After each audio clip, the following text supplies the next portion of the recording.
start the full council meeting for the 30th of November. We'll open with our karakia. Kia ora koutou. Toru wha. Whakatakata hau ki te uru. Whakatakata hau ki te tonga. Kia mā kina kina ki uta. Kia mā tātara ki tai. E hi ake ana. Te atakura. He tio, he hoka, he hauhu. Ti hei, mauri ora. Kia ora. Thank you. Now, just remember we are being live streamed. I have got, haven't received any apologies, but we've got Mo zooming in. So, and we'll put Taku for lateness because I just haven't heard from him this morning. And then I've got conflict of interest declarations. I'm going to bring that forward. I have a conflict with the mana paper that is going to be tabled. So I will stand aside and let the deputy run that. Anyone else got any? Yes, Jeff. Thank you, Your Worship. I have a conflict of interest regarding the item of the reconfirmation of the recommendations from Te Puna Porirua with regards to Class 4. Oh, okay. Thank you very much. Anybody else? Yeah, likewise. And okay, thank you very much. Okay, we're going to move into public forum. So we have Paul Swain from the Hatmana Charitable Trust online. Oh, hang on, Kathleen, sorry. I move the apologies. Oh, sorry. Thank you, ladies. Public forum. Didn't really have any apologies, so that's why I didn't move them. But anyway, because they're zooming in. But public forum, Paul Swain. So, Paul, you've got 5 minutes and then questions. It's up to you. Okay, ti hei mauri ora, te roku nei, tēnā koutou, kia ora tātou katoa. Well, Mayor Baker and councillors, as has been said, I'm Paul Swain. I'm the Deputy Chair of the Hatmana Charitable Trust, and I'm here to promote a proposal that the Trust is bringing forward of changing the way that trustees are appointed from being elected, which is current, through to being appointed by the relevant councils. The current trust in its form was was formed in about 2003 when the power lines across 4 areas in our region were sold. As a result of that, about 35 million went into a trust fund to be allocated out on a regular basis to help in community, particularly in energy-related projects. So the trust area, the Hatmana Charitable Trust area, is Upper Hutt, Lower Hutt, Porirua and North Wellington. Upper Hutt gets 1 trustee, Lower Hutt gets 2, Porirua gets 1, which Mayor Baker is the trustee, and North Wellington gets 1.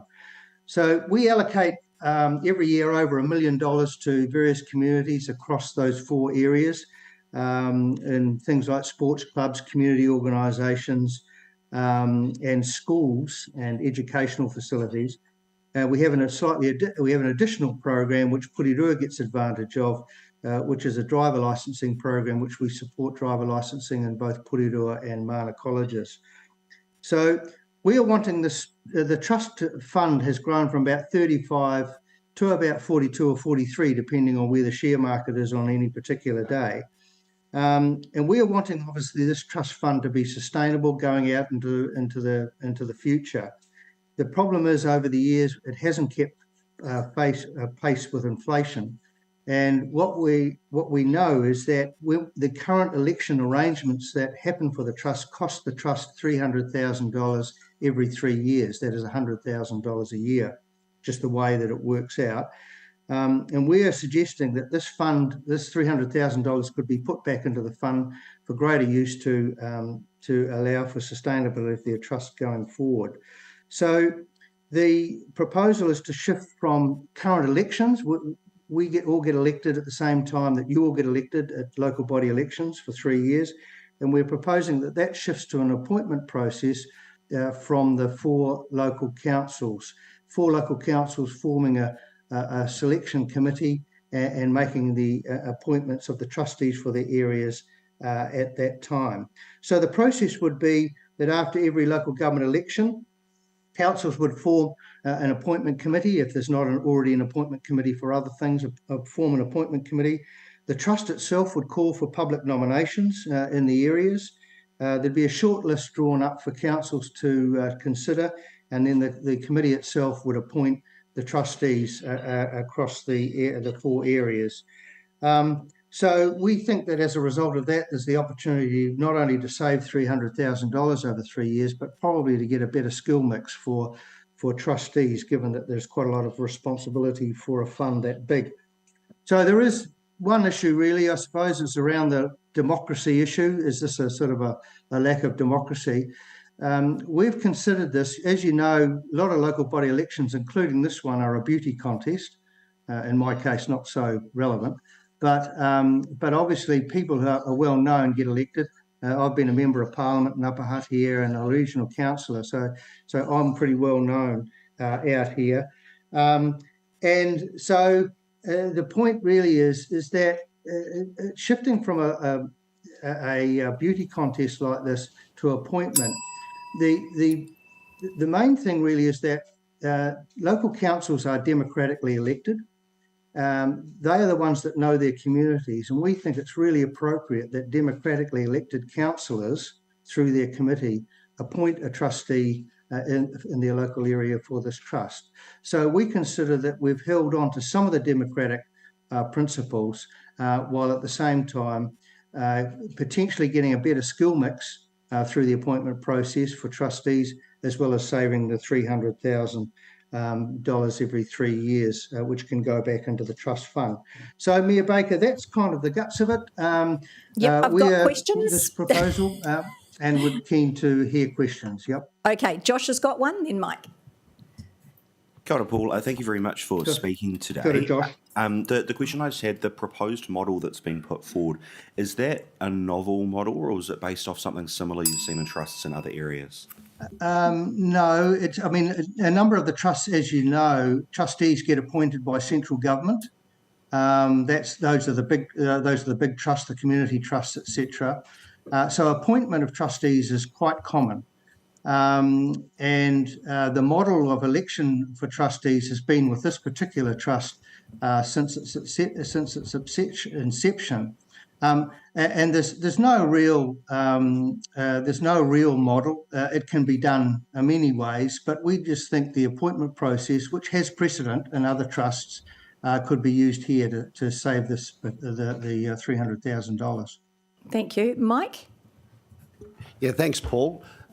My question is $56,000 from Porirua City that we get from the trust for the election. That money would then be paid by Porirua City Council for their election, would it? Yes, and so there's an issue that needs to be considered. The funding that we provide goes into assisting each of the local areas for the funding for their own local elections. So that's funding that wouldn't come.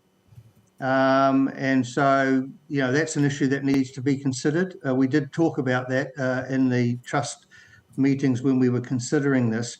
But from our point of view, I suppose from the trust point of view, for sustainability, that $300,000 in our view could be used wisely for our trust. But it is an issue to consider. Yep.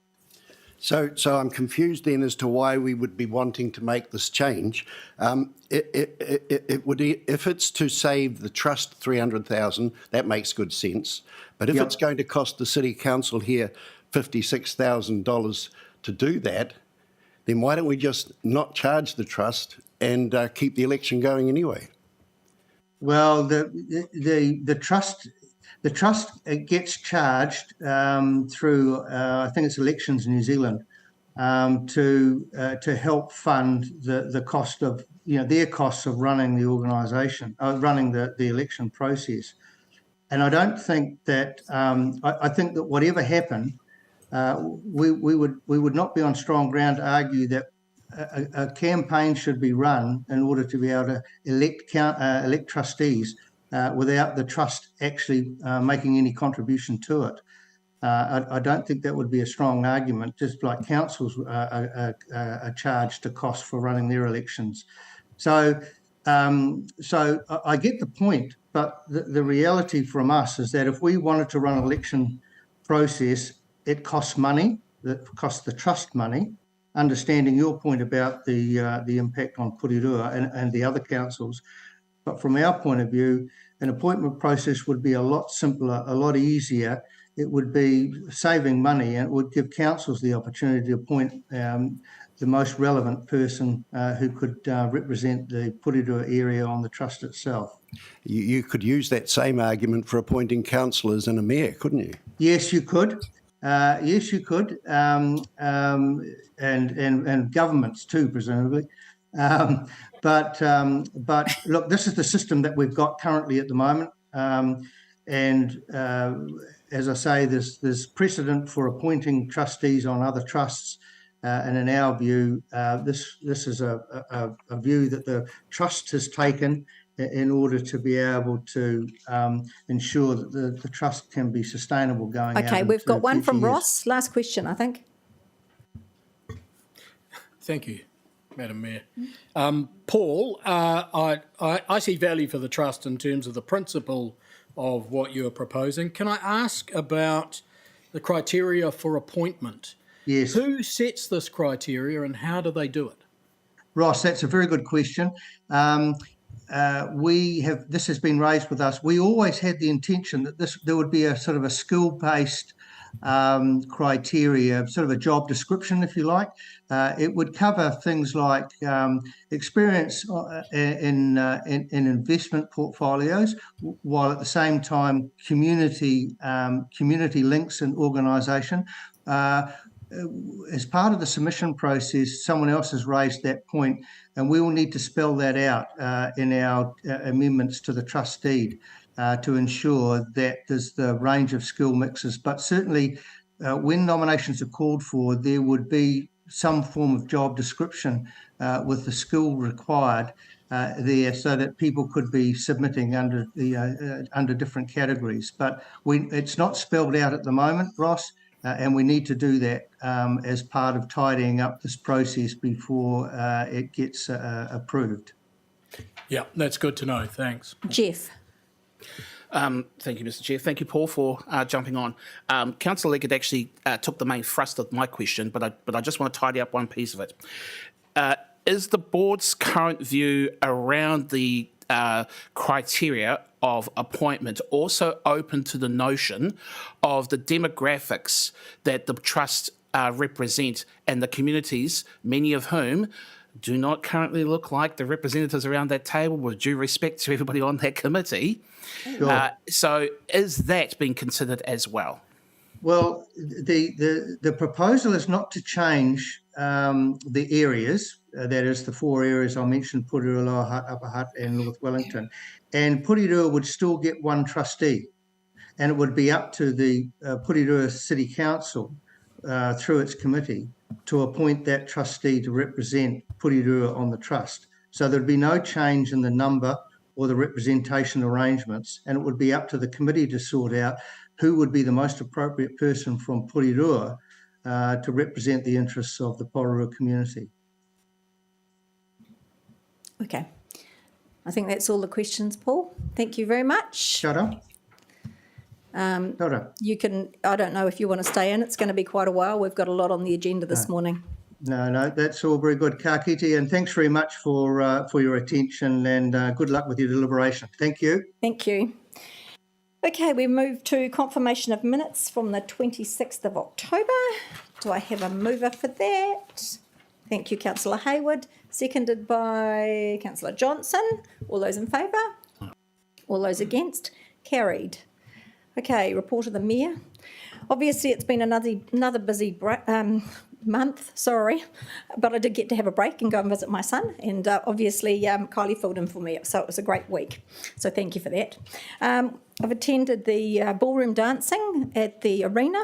We've had Tokala Language Week. We've had the Pātika 25th birthday launch, the Mana Cruising Club season opening, Whitby Collegiate Foundation dinner, Silverbrook subdivision stage opening, Aotea College prize giving, while Kylie filled in for me at Mana College prize giving. I've had the Porirua Little Theatre, Hollywood to Broadway, the secondary school awards, and Kylie and Jeff came along to those, and then we've had another citizenship with another 27 families sworn in, and Mike came to that. Kylie covered Armistice Day and the blessing of the new homes in Drivers Crescent for me. And then the first day back, we had the Airport Awards with the Hurumuruai Trust from Porirua picking up the sport and leisure category, which was really good. I've been to Parramatta School and presented the art competitions along with Papakowhai School. I joined the Director General of the Commonwealth War Graves Commission on a private tour of the Porirua Cemetery with our staff and Ellen Dodson. This was a huge achievement for our staff and the volunteers for all the work they've done in our cemetery. We've celebrated the Porirua Young Employee Awards. Kylie attended the Wellington Riding for the Disabled function at the weekend for me while I went to Phil's mum's 97th birthday. Whānau Manaki Kindergarten. Yesterday I had the launch of their new program, and tonight we've got Whitby Collegiate and Bishop Villard prize givings. And I was lucky enough to visit the winners of the Chocolate Fest competition, which was a huge success this year, with Regal Shortbread winning the bakery and the Karaji Kid taking out the drinks. And I see some of them are still continuing on with their drinks because it was so successful. So another busy month. So Taku, anything from you? Hang on, mic on. Additionally to your schedules, Young Employees, the Porirua Young Employees Awards, that happened the other day.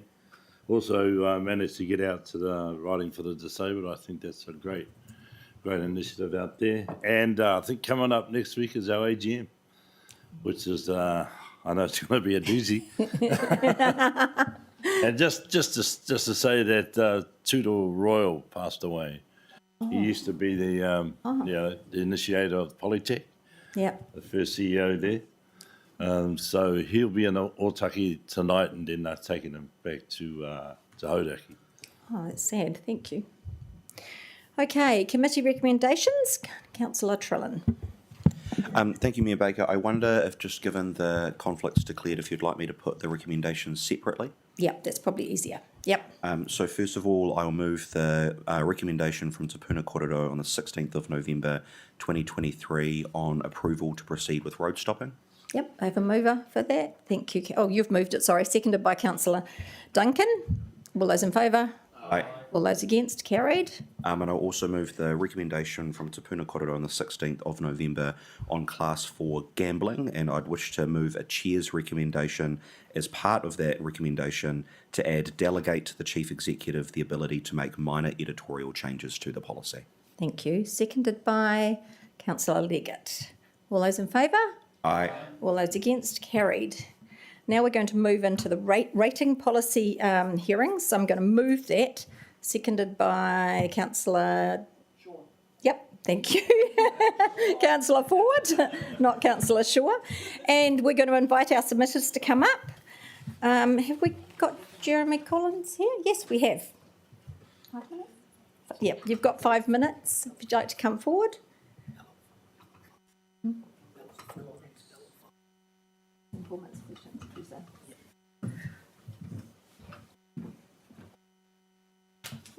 So you've got 5 minutes and then we've got allowed time for questions.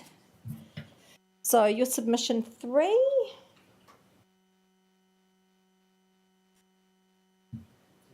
The light goes on, Kathleen, can you? There we go. I had 2 submissions, one for the rates through mission on significant natural areas and the second one on climate change. This year we had a 50% rate increase on our property, followed by half the forest being confiscated by Porirua City as SMA land, and this had us questioning our 40-year investment in Porirua City. To understand this statement more fully, one needs to understand the 4 different classes of land our property is made up of. It's 40 hectares. The first type is a Queen Elizabeth Trust covenant land. This makes up almost half the area, which is native forest. This has a legal agreement between the landowner and the National Trust, setting out conditions to protect the native forest. This agreement binds future landowners also. Ours was signed in 1983, being one of the first in the country. It contains unique conditions and allows construction of an accessway and house and farm buildings within the covenant. The covenant is subjected to a 2-yearly inspection by the Trust to ensure conditions in the legal agreement are being followed. The Trust also helps with fencing, weed and animal pest control. This is non-rated land which the valuation department sets the value and is then subtracted from the total land value, giving rates to pay. This is the highest form of protection you could apply to private land in this country. The second type of land we have is known as a K&E, or a Key Native Ecosystem. This covers the surveyed boundaries of the front covenant areas. Now, these surveyed boundaries are on the title and is known to the landowner. This is a signed agreement between the landowner and the regional council, setting out management protection objectives regarding pest, animal and weed control. This agreement coordinates these efforts across the Battle Hill bush and the neighbouring bush. This is one of the few private K&Es in the region, being set up to protect both the bush and an endangered plant found only in this area. The third type of land we have is Porirua City SMA. The boundaries of this area are largely unknown to the landowner. They have not been surveyed on the ground and not drawn on the land title, unlike the covenants. The boundaries have been arrived at by aerial photos, being an office-based process. The scales of these photos lack the detail to accurately determine the true boundary. No ground truthing was carried out by council to check what was on the ground and whether these boundaries could be fenced. And I've enclosed an example of the aerial photography used by Porirua City at the end there, along with our property boundaries. It is a great unknown in the future when vegetation types change, and new aerial photos are used to plot these changes to accurately determine where the boundaries lie. Setting fair rate remissions by valuation would become contentious in not only identifying land areas but also its value. In our case, the SMA boundaries are both inside and outside the covenants. This increased area outside the covenants include planted native trees for timber protection, house sites, setback areas from the plantation forest and our food forest. These setback areas become important at harvest when exotic trees can only be felled into the setback area, leading to damage to the vegetation in the SMA area. All these uses I've outlined, which are covered in the agreement with the QE2 Trust under threat with the council rules contained in the district plan. Further to these rules, in the legal agreement in the covenants, allows the landowner to develop and maintain the access way through the covenant, which is now included in the SMA land. This includes earthworks to be undertaken in the development of the access way. So I think we're pretty well stuffed in being able to develop the property in the way we see it, because it's completely landlocked with the SMA conditions. The fourth type of land I own is rated productive land. This has been planted in a range of both native and exotic trees. Our early property plan was, after the first rotation of exotic trees, these were replaced by regenerating native forests. Following the council's district plan rules and the confiscation by council of land outside the covenants, this plan was abandoned and this area has been replanted in exotic trees. However, the future harvest of these trees is also under threat with improvements to the access way made difficult under the council SMA rules. This has been allowed under the covenant legal agreement. Increasing neighbouring land just out with the council's SMA land designation has continued its environmental collapse, been unfenced and full of pest animals, goats and pigs. There's little biodiversity left in this native forest. There's no native regeneration and no forest succession. The remaining trees have been stripped to a height of 2 to 3 metres by the pest animals. Under this is bare ground which is eroding, leading to increased siltation into Porirua Harbour. This is not a successful result in land protection using the council's new SMA rules. Why would you reward landowners by rate remission which show such poor conservation? Because you've given us a printed copy of what you're reading. Yeah, that's right. Can you allow time for questions? Yes, I can. Yeah. But there is a second one on climate change, which is probably going to be shorter. Yeah. You've used up your 5 minutes at the moment. Yeah. Can I just see if there's any questions, please? Yep. From anybody? Councillor Duncan. Yeah, thanks, Jeremy. You mentioned no ground proofing. No ground truthing. Yeah.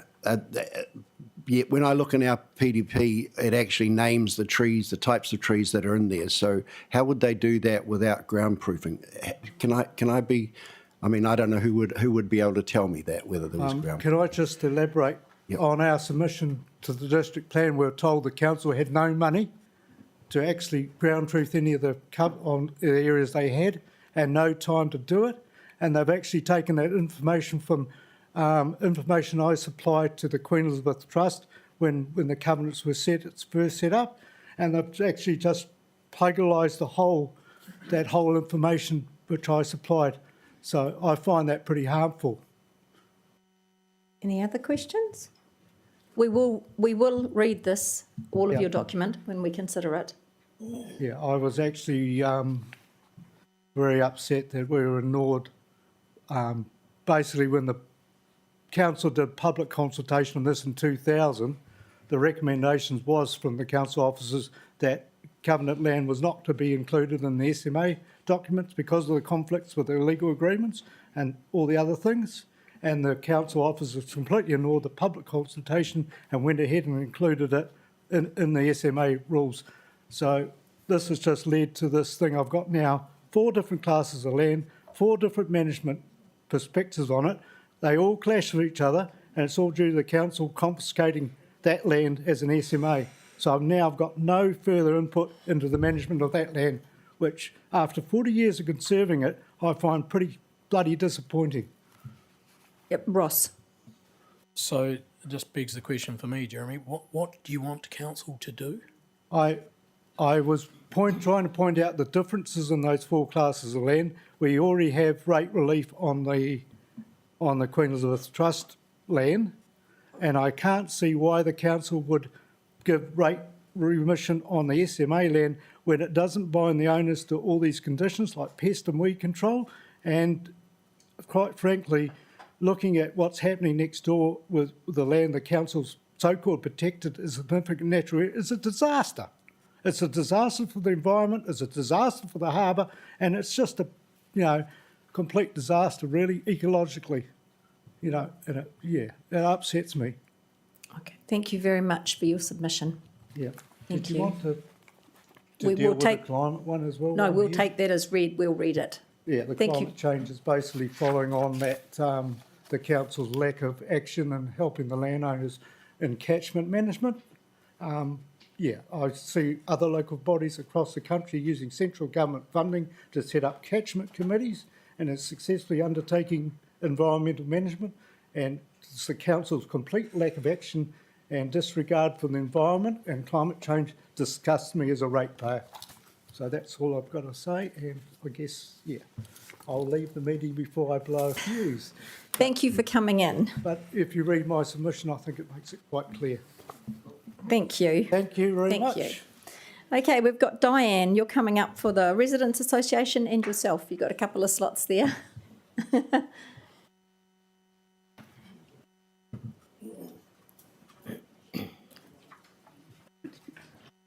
Want to move in? Doesn't want to move in, stuck.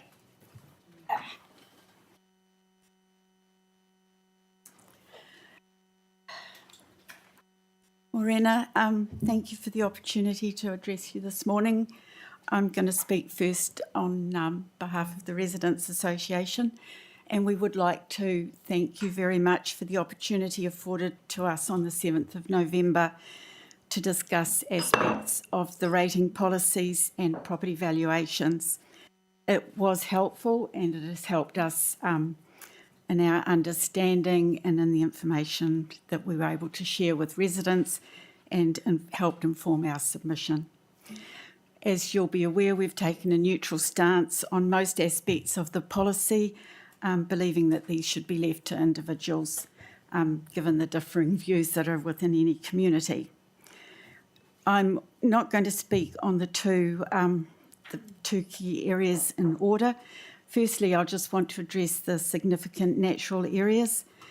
We accepted the explanation given by QV that these are already allowed for in our property valuations, and therefore we support the proposal to not provide rates remission on SNAs. Residents still have questions about how the SNAs are valued, and how properties in general are valued in the rural area, but we accept that these are questions for QV rather than the council, and we will continue to address those as such. With regard to questions 4 and 7 on targeted rates for private stormwater and wastewater, consider these two linked and not quite sure about the difference between the two.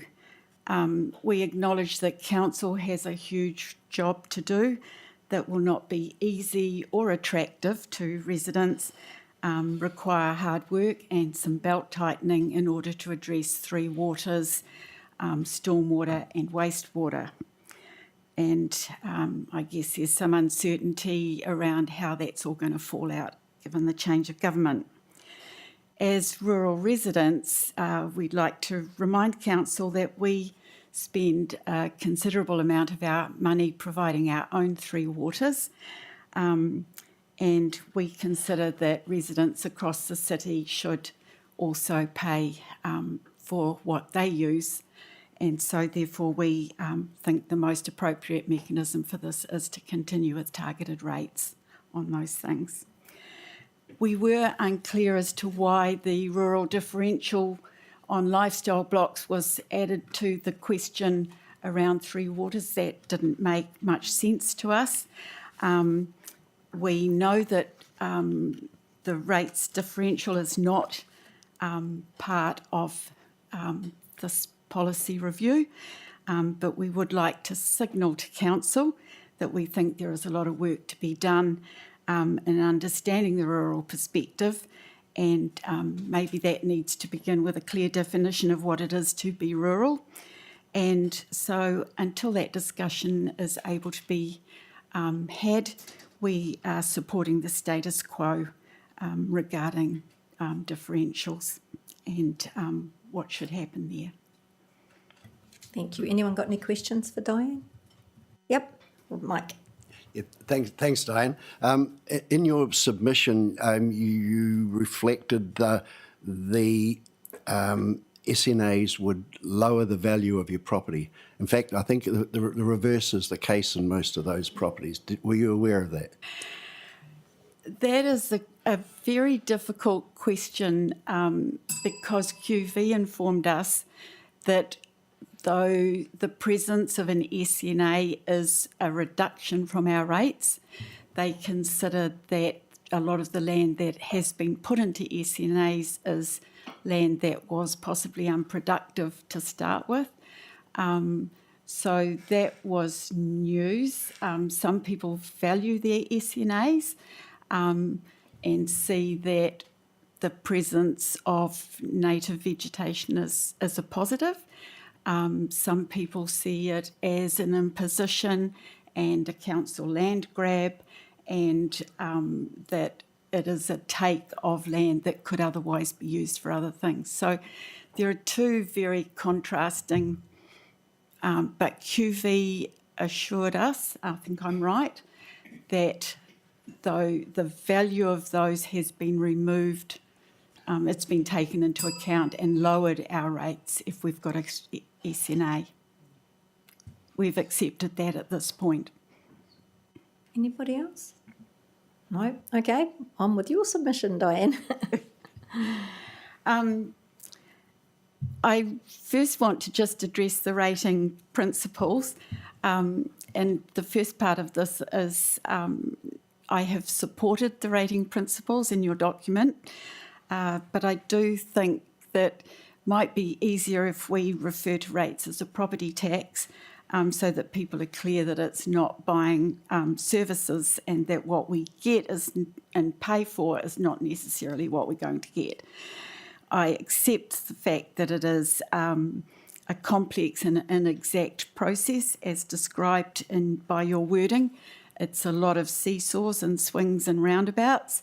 I support the transparency and that the application should be fair and equitable. I have less confidence that it actually is. So I just want to put that on the table.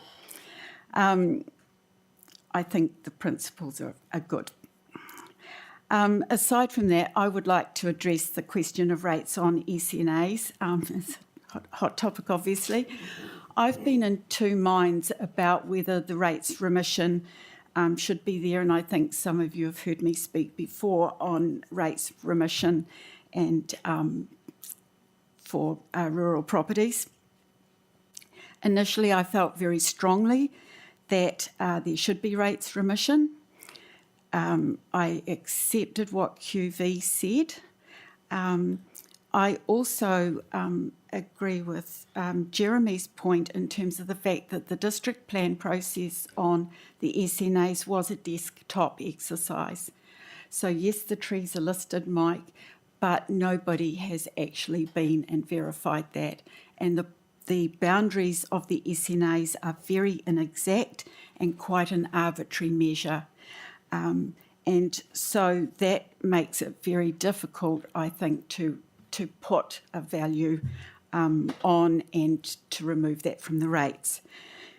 There are challenges around that in terms of the fact that as people are being encouraged to do more land retirement and to do more riparian planting through the programs of both PCC and Greater Wellington, that there are going to potentially be more areas that are classed as SNAs, and it could become a slow land grab as such.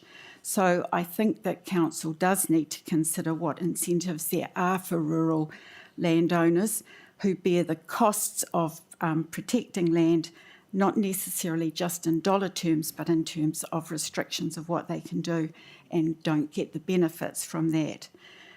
Greater Wellington's current plan change one, open for submissions now under the Freshwater Action Plan requirements, includes investigating opportunity for rates relief or other forms of financial support for private landowners.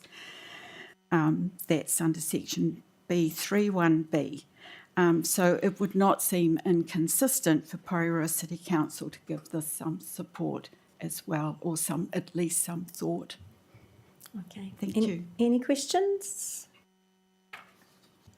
No? Thank you, Diane. Hannah Gray.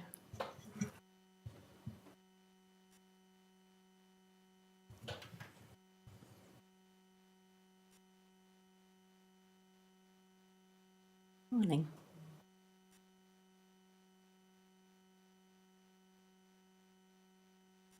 All right, so I have not turned that on, my apologies.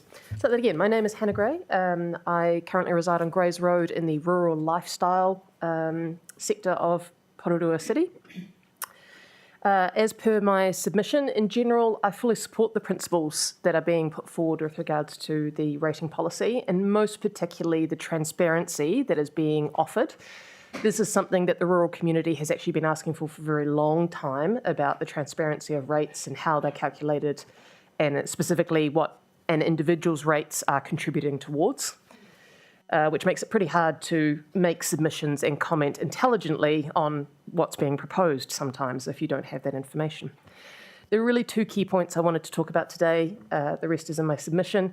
One regarding point number 6, which is the implementation of a new remission policy for SNAs. Sorry, you're going to hear that word a lot, I suspect, SNAs. Really, my question to the council is, and I understand that is not the question that was asked, but why the other restrictions that have been placed on land, like special amenity landscapes, coastal high natural character areas, have not been included in this. The logic used for and being debated about to do with SNAs is exactly the same. There are restrictions placed on the land and what people can do with it. And it seems out of character to look at one category and not the others that have been introduced as part of the proposed district plan, soon to be actual district plan. I have a lot of these. They cover over 60% of my property, and they give me substantial restrictions with what I can do because, to be frank, I have a lot of pretty ridge lines that the people from Whitby like looking at. That's fine. I accepted those and partook constructively in the proposed district plan. However, failing to acknowledge that and pretend that the land is subdivisible or usable or any other number of things is kind of detached from reality. I also would like to point out that the council has actually been erroneously informed. One of the points that was in the document published was that was a concern that providing a remission for SNAs would also mean that owners might not transfer SNAs into QE2 trusts. This is incorrect because QE2 trust covenants are classified as SNAs. They are exactly the same thing in the district plan, so this is not a valid point against providing a rates remission for SNAs. So I'd like to challenge the council with regards to the remission policy in point number 6 and actually acknowledge the restrictions placed on properties with regards to SNAs and the other overlays. With regards to point number 7, this question, I'm a little bit disappointed in this question because it was a little bit disingenuously worded. It covered 2 very different topics in a single question with which you could only agree or disagree. And they have significantly different impacts and pros and cons. One is an investigation into new targeted rates, and the other is the removal of the rural differential for lifestyle blocks. Those are 2 very different points to consider and take feedback on. Generally, I support the investigation of new targeted rates. That's fine, that makes sense, and going through this exact same feedback process where the public get to comment on and provide feedback. I also, like others, support that acknowledge that following 3 water reform, there will obviously be a change in what people are paying for and what those rates are being spent on, and it would be very natural to review that as a result. However, the proposal to remove the rural differential for lifestyle blocks doesn't have the transparency around it that I started with, that we need to be able to feedback fully on that. We've asked for a long time about what those rates compose of. There are plenty of conspiracy theories about that they include costs for roads that we don't use, but plenty of other people do, and many other things that have never been founded one way or the other. So it makes it very hard to comment on that and fairly ask for public feedback about whether the rural differential should be removed. So in general, I welcome that you intend to provide that transparency. I don't support that the rural differential is removed until that transparency is made available, in which case, hey, I might be sitting here saying, go for it, remove it, no problems, the maths works out. But until that transparency is available, it's a little bit, a little bit forward-thinking to get straight to a decision about removing the rural differential. Thank you very much for listening. Any questions? Yes, questions, anyone? Jeff? Thank you for your submission. I always enjoy your time coming in here as well. Thank you, Councillor. I'm trying to get in my head, what is your expectation of what transparency would look like with regards to the elucidation of a rural differential?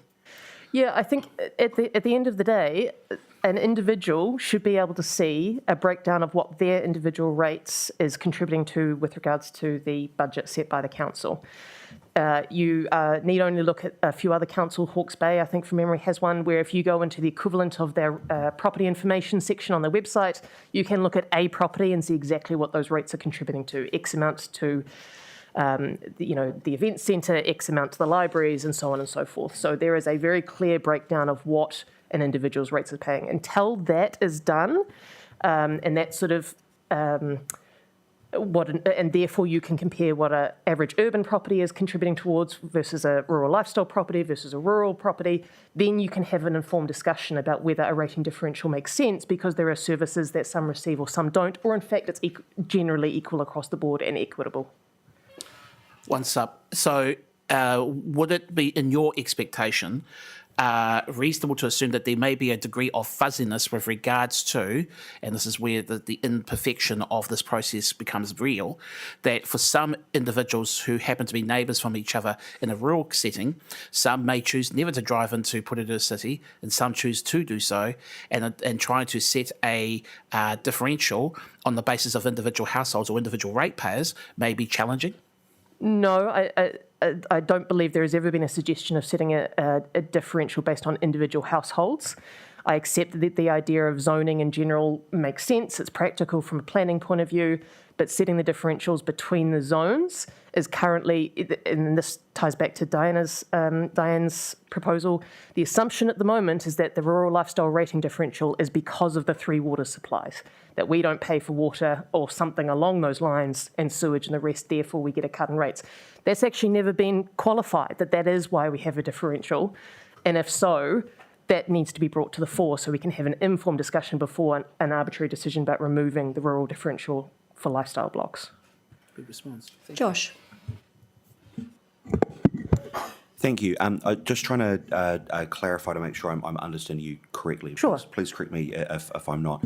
Are you saying that your view is that we should be ring-fencing rates revenue from, say, the rural community, specifically for rural infrastructure, and the same in terms of our suburbs as well, that money that you are being rated for is specifically going to infrastructure in your area? Am I understanding that correctly? No, not. Sorry, no, you're not. Politely, no. How the money is used is not what I'm discussing. It is purely about the equity of equity. Oh, geez, sorry. The rates being equitable. Now, that doesn't mean that everybody pays the same necessarily, and I support the idea that I might pay for things I don't use. That's not at all what I'm getting at. If you got that idea because I talked about roads, that is a very old conspiracy theory that has continued around, might be real, that part of the reason that rural rates are so high is because we are paying for the maintenance of the roads that we don't use. This is it was a referral to a wives' tale, for lack of a better term, because again, it's never been substantiated one way or another. So if that's where you got the idea of ring fencing money for, my apologies, I should have not mentioned that. Okay, cool. But, no, that does help, and I think just further to that, because I'm trying to understand what better transparency could look like, because in principle, Yes. I completely understand that. Of course, we have the issue that rates function as a tax, not as a payment for service, and so when it's not a payment for service, it can be difficult to say this is what this dollar is going towards, because obviously it goes into the general pool of our general rates take, which is then allocated across a number of things. So I guess I'm trying to understand what that transparency would look like. That's a fair question. I can't answer that for you because I don't work in that. All I can tell you is refer to other councils who, however they have managed to make it work, have provided that sort of level of transparency, and that might be a good opportunity for Porirua City Council to chat to some of the colleagues in the other local authorities and understand how they've achieved that. Okay, cool. Thank you. Thank you, Hannah. Thank you. Now we've got Christine.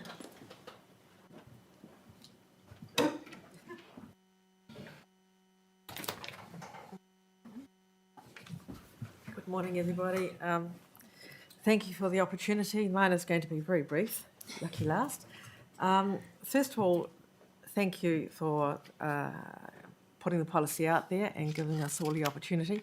I'd also like to thank, in particular, Diane Strugnall and the Residents Association, really, for the work that they did in helping us all understand this process. All I want to say is that you asked about where is the SUIPs. Consider, do you have any points to be considered by council when defining what an SUIP is? I'm here also representing my husband, Alan Gray, who is 87, 88, I'm 72. We would like to be able to stay in our house forever. I know one shouldn't use personal examples, but sometimes it's the easiest way to illustrate a point. We strongly support intergenerational living, and that includes privacy for all parties and respect for age and youth. And I just want you, when you do consider your definition of what an SUIP is, that it does apply to people like me in the rural area.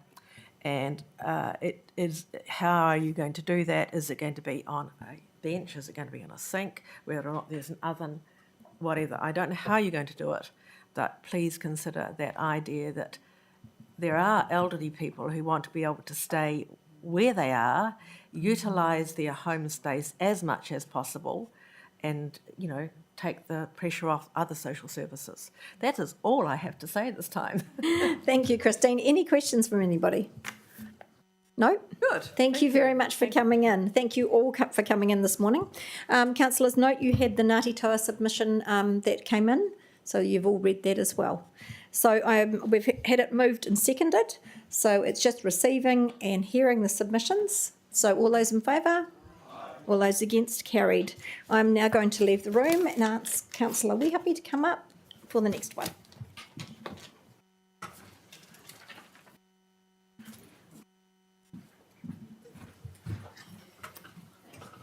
Be nice to me, please.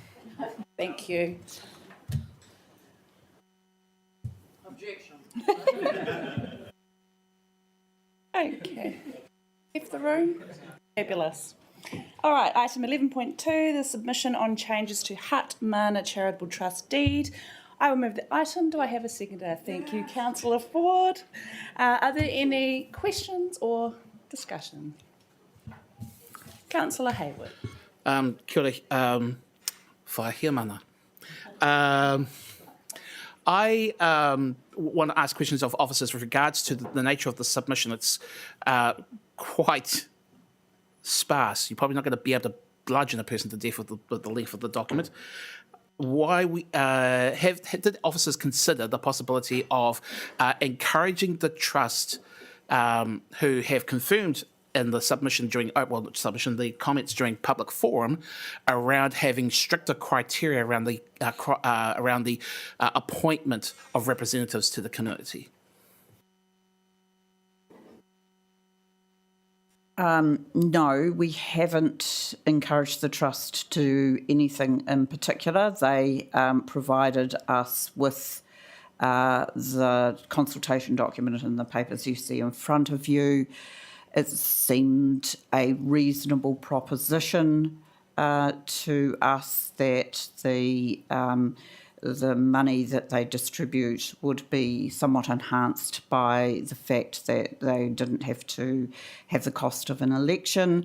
And as Paul Swain said in the public forum, there is still a connection to democratic, because all of you are democratically elected, and that would sit with you then as elected representatives to choose somebody who you felt would represent this community. So that part of the selection, as long as you met their other criteria, would be in your hands. Thank you for the response.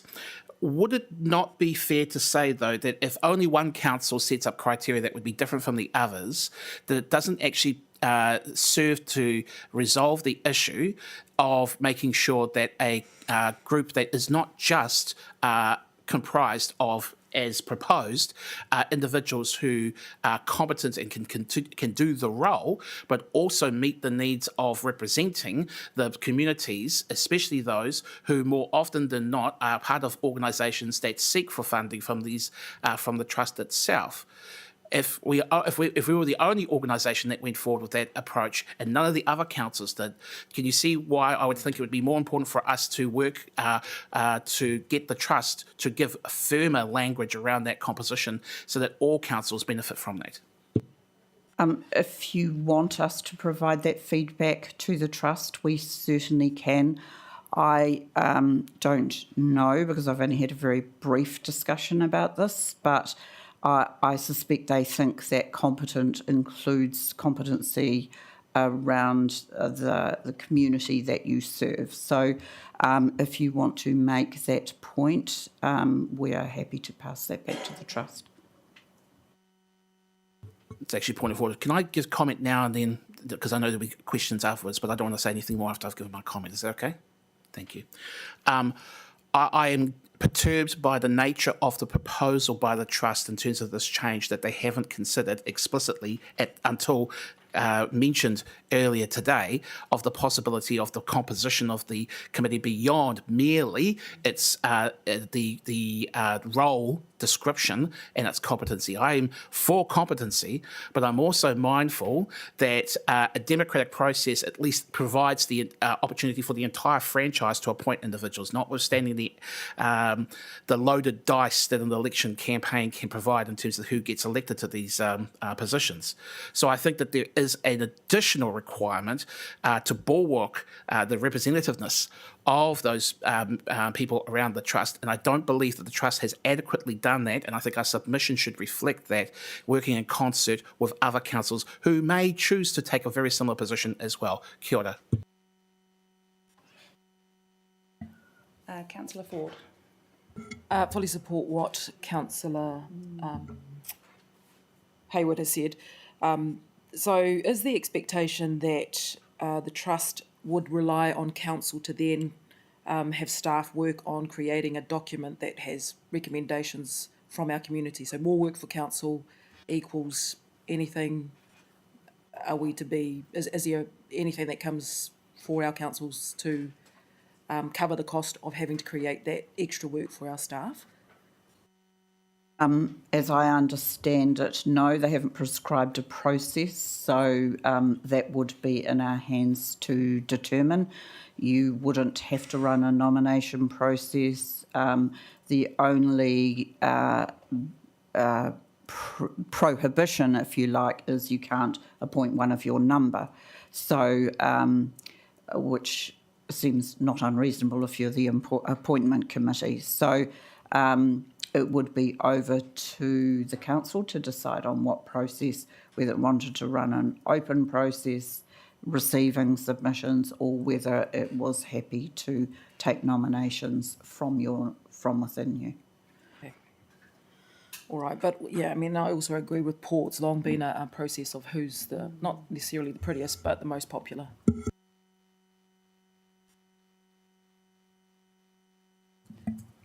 Councillor Duncan. Yeah, thanks. Look, what concerns me most with this is that at a time when we're looking at cutting costs everywhere across the board, we're going to be adding $56,000 to our expenses as a result of this. And I'm astonished that the savings made will only be $3,000 to $5,000 by taking that out of the election. Have we made approaches to the people that organised the election to tell us just where that cost, you know, how much cost is involved? And have we been overcharging the trust in the past and as a result? Kia ora, Councillor Duncan. Through the chair, I approached the electoral officer, Warwick Lamp, to figure out where the costs lay here. So first of all, we apportion a percentage of the cost based on candidates and number of issues we're assisting in an election for, based on a calculator that's signed nationally. And then on the costs that we incur for the trust, it's about 5 to 10 grand. It's just printing extra ballot papers, extra leaves of ballot papers, and then extra parts of the booklet as well. But apart from that, we incur very little direct costs as a result of the trust election. So the costs of scrutinising, counting the votes and all that doesn't come into it? That is... so the trust election is handled through Hutt City Council. So our direct costs are only the printing for our papers. I just say in passing, I'm a member of a trust appointed by the council, and I didn't get voted to that trust, but so it works quite well in that system. So I'm ambivalent about the result. Councillor Leggett. Yes, look, I'm in favour of this in principle. I think that we're potentially making a mountain out of a molehill here in terms of appointment. I see this very similar, and correct me if I'm wrong, Wendy, to the way Wellington Water goes about appointing those people on its board.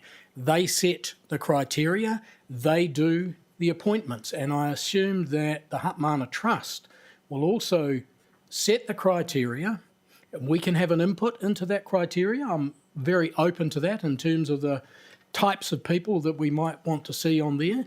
And then it's up to Hutt Mana Trust to do its business and appoint the people that it wants to appoint. You know, I don't see it up to us to tell them who we want to see come from here. Those people can put their names forward based on the criteria set by the trust, into which we will have an initial say. So I would have thought it would be very similar to Wellington Water. It's not really. Why not? This council would get to appoint its representative on the trust. It's not for Wellington Water. The Wellington Water Committee determines, and there is a recruitment process that is generally put with a recruitment agency. So it is different in that respect. They are not requiring that as part of that process.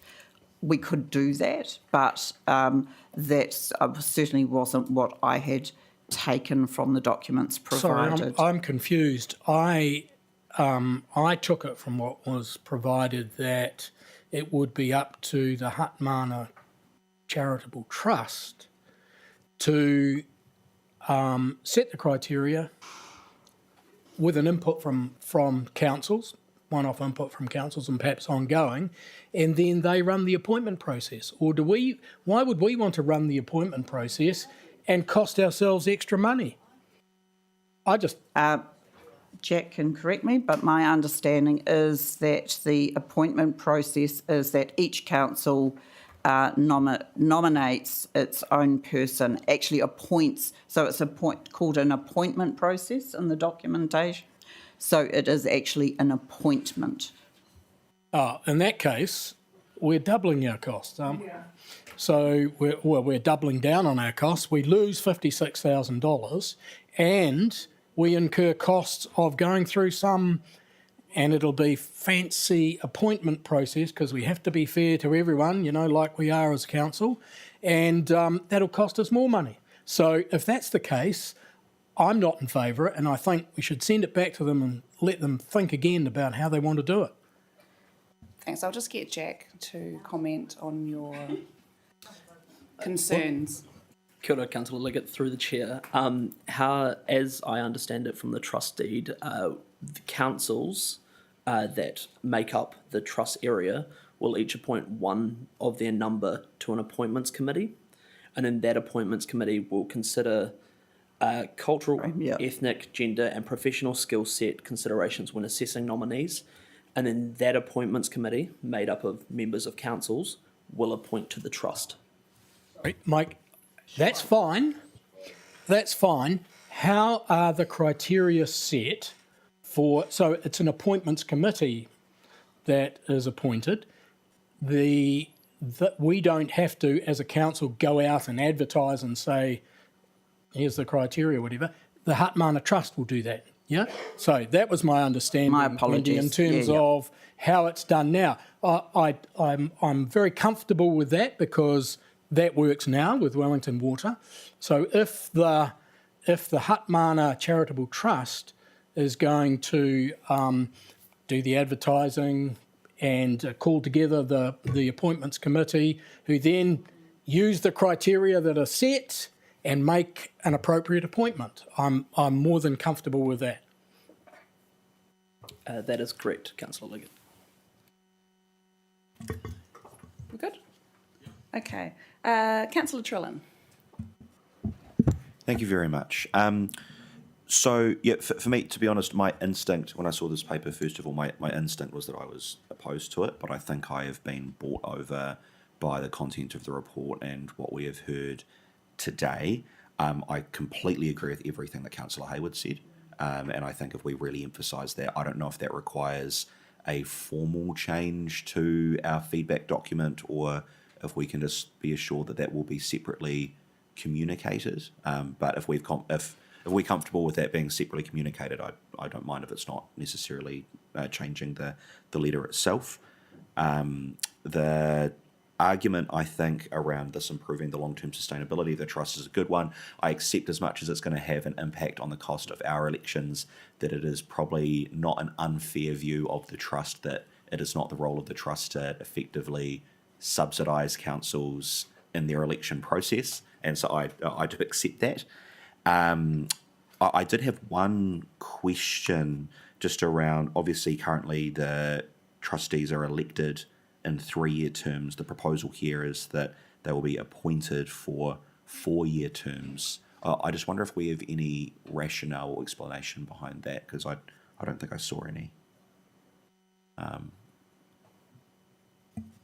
Is anyone able to answer that question? Sorry, no, I don't know. Okay. Yeah, I'm not particularly opposed to it in any way. I was just curious as to how they landed on that. But yeah, in principle, happy to support that. And yeah, I guess I would be interested maybe in some feedback. I don't know if it's from Jack about whether or not we need to formally alter the contents of the letter based on the comments from Councillor Hayward. And if so, I guess I would signal that I'd be happy to support that.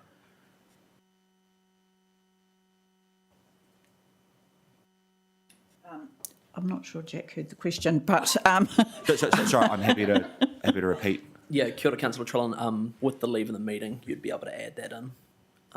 Councillor Hayward's comments, if you wish. Okay, so I guess I would signal support for that, and if that's the cleanest way to do it, then. Just before we hear that, so with the, as Jack has just said, with the leave of the meeting, I suggest that we add Councillor Hayward's feedback, Councillor Trillin's feedback, and I just want to know if there would be any objection to that. Yes.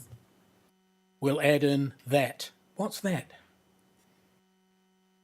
The feedback. In a short sentence, what do we want to add in to the letter? Can you help us there, Jeff? I'll give it my best chance, a best shot.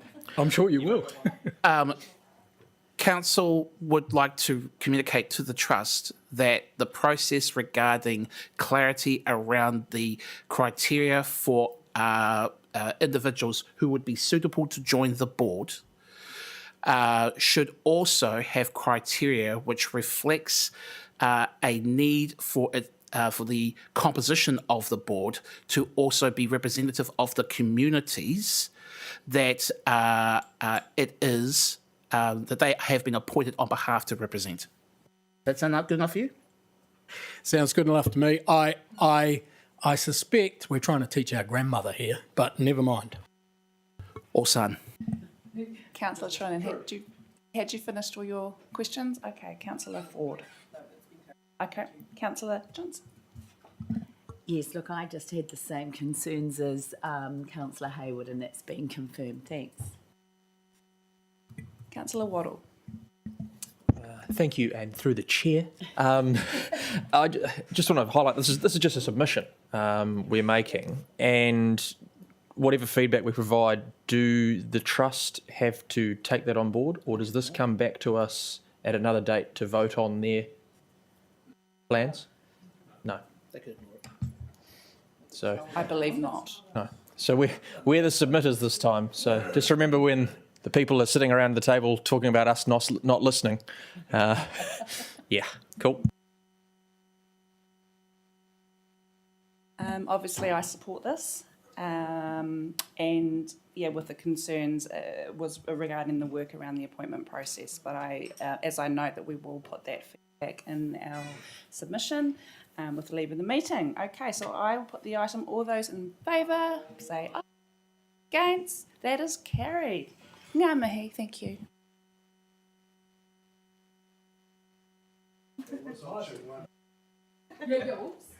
Oh, can someone go get the mayor? Thanks.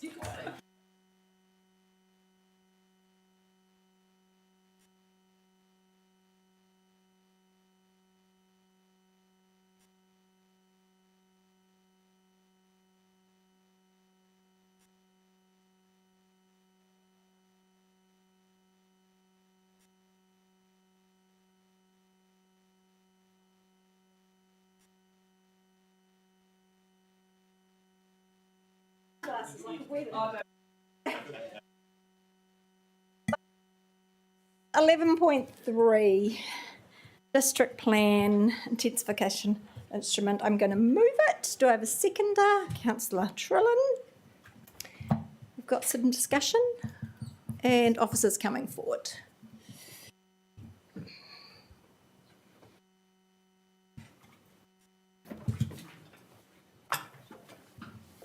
Welcome back. Thank you. Do you want to give us a quick rundown or you just want questions? Kia ora koutou. Good morning, Mayor Baker. It's a momentous day in the history of the district plan. Very pleased at this point. It's largely the finish line as far as council is concerned. We do have an appeals period for proposed district plan decisions, which we're happy to answer questions on. We have legal counsel in the room. But yeah, it's a great occasion, I think, in terms of the history of planning for Porirua City. Thank you. For me it is. It's taken all the time I've sat at this table and longer. So this is a huge thing and I'm looking forward to going forward. So open if any questions from anybody. Josh. Sorry, not a question, just a comment to say, first of all, congratulations. And I'm very glad that we're here today as well. And just to acknowledge that I think the process we've gone through has been a very good one. I've really appreciated the workshops we've had in recent weeks that have helped a lot.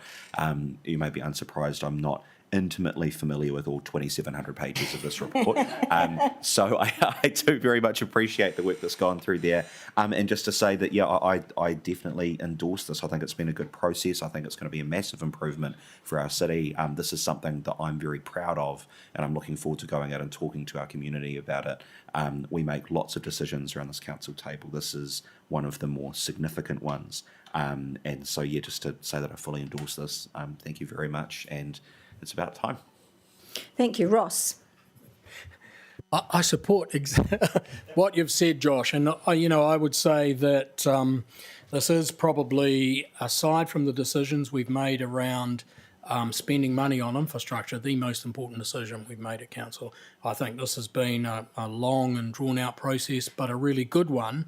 And I was fascinated to read through the report and decisions of the independent commissioners. I only glanced at the rest of the stuff as the same as Josh, but there was some very interesting feedback in there, and it just shows how much that each person who wanted to contribute and had some issues, and how much those things were taken account of. And the decisions that came out at the end were, I think, fair. So I think it's a great process. I support the document absolutely and completely. Well done. Yes, and thank you to all the staff, because the effort from all the staff who have been here, yeah, very much. Okay, sorry, I interrupted. Jeff. Welcome back. He pātai.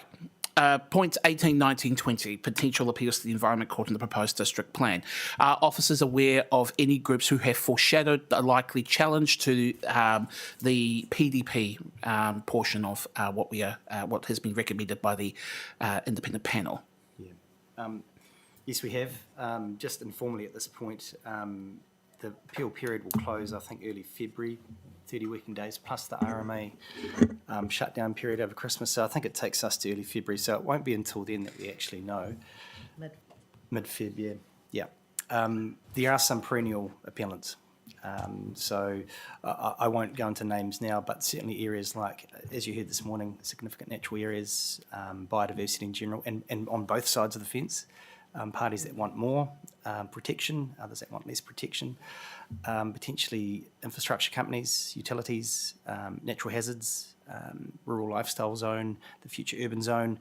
There are potential for appeals on all of those matters, and things like noise corridors as well around the State Highway and North Island Main Trunk Railway. So I wouldn't be surprised at all if we received appeals on those matters. Two subs. Mm-hmm. So is it...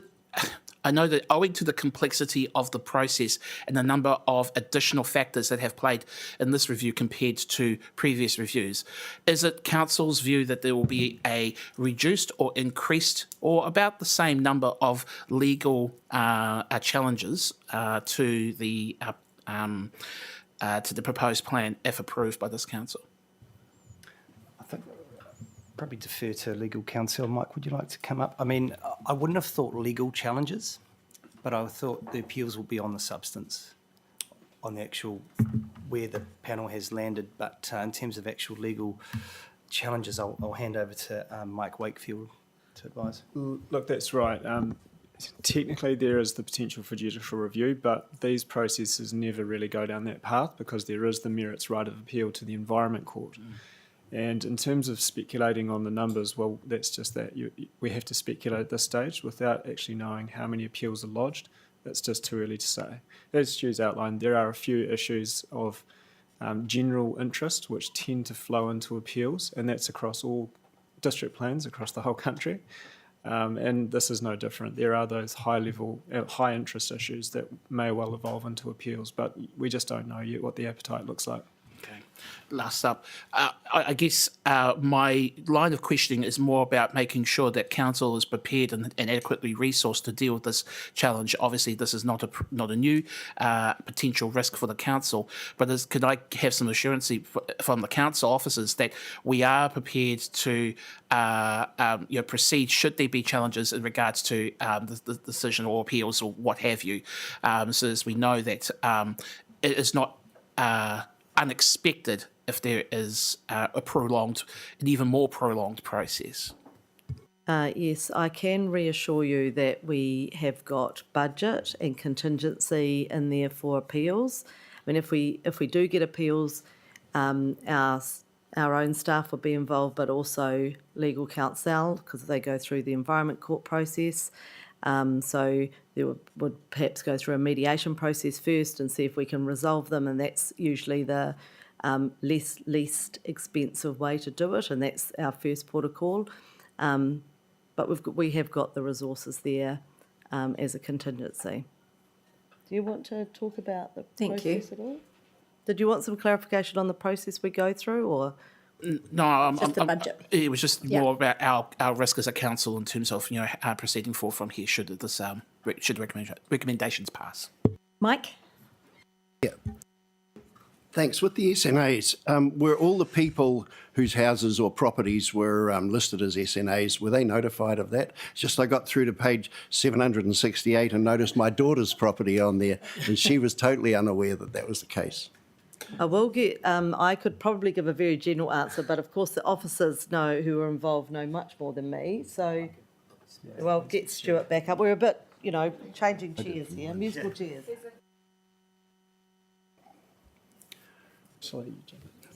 Look, absolutely best efforts were made to contact all landowners, and as far as I'm aware, every one of the 1,500 or so property owners were sent a letter. And they were emailed. There was also a large communications process around that. And that was a process that took place over several years. So going right back to well before my time at council. So I would be very surprised if property owners were not notified of potential SNAs on their land. Okay, great. Second question was, page 266 is, I was intrigued by the deleting of Ngāti Tara and Ngāti Ira from the description of the district. And I wondered why those references to those tribes, the original tribes, were removed. And does that mean anything for the sites of significance to those tribes? Well, we took the panel took into account the evidence from Ngāti Tawa, the Runanga. It's fair to say there is some contention around occupation and mana whenua status. Mana whenua status is set in stone, essentially, but there is a tribal group that queried that. So that has played out through this process, and that's probably informed that panel decision on that matter. Final thing is, I was impressed with the spelling all the way through, and the grammar was amazing. But on page 235, you've actually got... Had to be one. You've actually got Taku's name spelt wrong, and we probably need that right. Ross. Apologies to Taku. I was interested that you talked about the utilities and infrastructure companies. On what basis would they make an appeal? Oh, I'm sure they'll find something. Oh, so Have we? I didn't see anything in there that would mean that they couldn't go about their normal business. Yeah, that's right. I mean, look, they've largely got what they wanted. There was a high degree of satisfaction, but organisations, Crown organisations like Transpower, tend to go for the maximum possible enablement for their activities, and that drives some of those types of appeals. But look, we'll just have to see. Okay. I wouldn't want to speculate on where they land. We've got no intel from that's going to happen. That's just an example of someone who might appeal. Yeah. Okay, thank you. No more questions. I will put the motion. All those in favour? All those against? Carried. Thank you. That's huge. Thank you very much, everybody. Okay, I'm going to move. We go into public excluded, seconded by Councillor Johnson. We're going to ask the others to leave the room. Thank you very much.